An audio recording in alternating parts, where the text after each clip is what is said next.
At the beginning, we did not know what it was. We just knew there was problems, and you try to figure it out. And once we got diagnosed, we started doing research. Warburg microsyndrome, it's kind of like MS. The brain tells the muscles not to work and stuff like that. There's only 52 cases of this Warburg microsyndrome, and they're learning more every day. Children's Hospital set us up with the genetics testing. And then our Dr. Bashir is the one that set us up with the early intervention. Early intervention is the one that got started with us, and like as time we got Madelynn, they started coming around. And without them, like I say, I don't believe we'd have knew a lot of things to do, because it's just so much different raising a child with disabilities. Madelynn is a joy to us all. She's the sixth grandchild out of 7. Anytime she accomplishes something, it just overwhelms us. She just seems like in the last really 8 months, she's really came out of her shell, you know what I mean? She's realized things that she could do that she never even tried. Because at the beginning, she couldn't even sit up by herself, and now through the rehabilitation, she's been able to pull herself up. If you get her into the sitting position, she could sit there for several minutes by herself. We can't watch TV at night for watching her learn something new. You know, you try to watch a TV show and you see Madelynn setting up, and you know, it's just the grandest thing. You're yay, you know. And I'd like to see her be able to walk, you know. I think enough push and enough things like with the AFOs, we get for her legs, we get some braces for her legs. The rehabilitation is doing the therapy on her legs to try to strengthen them up to help her stand. Hopefully take steps one day. You don't realize how much different it is with a child that has a disability, you know.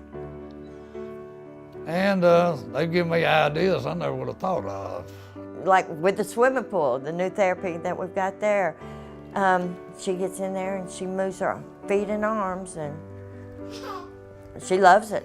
I mean, she's not scared of the water. You know, that was our biggest fear, that she would be scared of the water, but it works her muscles. I guarantee you with CRS, I've never went in there that I didn't ask them about something that they couldn't tell me about what I needed to know, or they always pushing about trying to help me with the next step. It's not about what's happening here, it's let's go on to the next step, and let's go on and get that wheel in motion, you know. Everything that we talked about, he had questions. He wanted to know more. How can I use this at home? What can I do to help her? I sort of feel like I get stale because I don't know what to do, but then they pump a little bit more into my head, and it just pushes me a little bit further. And I think they're good at pushing you to try to make it better for your child. I think if we would have got in with children's rehabilitation sooner, that we probably could have been moved a little bit further along. But because I mean, just in the last year, we've made a big progress with her through children's. I think she's progressed from the time that she first came into clinic.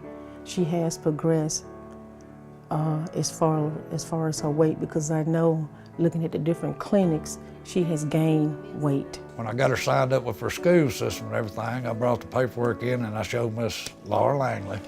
And she said everything was great, you know, and that was a big help to me, because I didn't know, you know, I didn't have a clue what all I would have been doing, but she said everything looked great with that. I feel like we can offer that support to them when they are transitioning to the school systems, where it's new people and new schools, lots of obstacles sometimes that they have to face based on IEPs and where they're going to school and that sort of thing. Sometimes issues that they can't control. Like I say, they are 110%, and they're not just for that day, it's for the months and the years following. You know, they're there for you.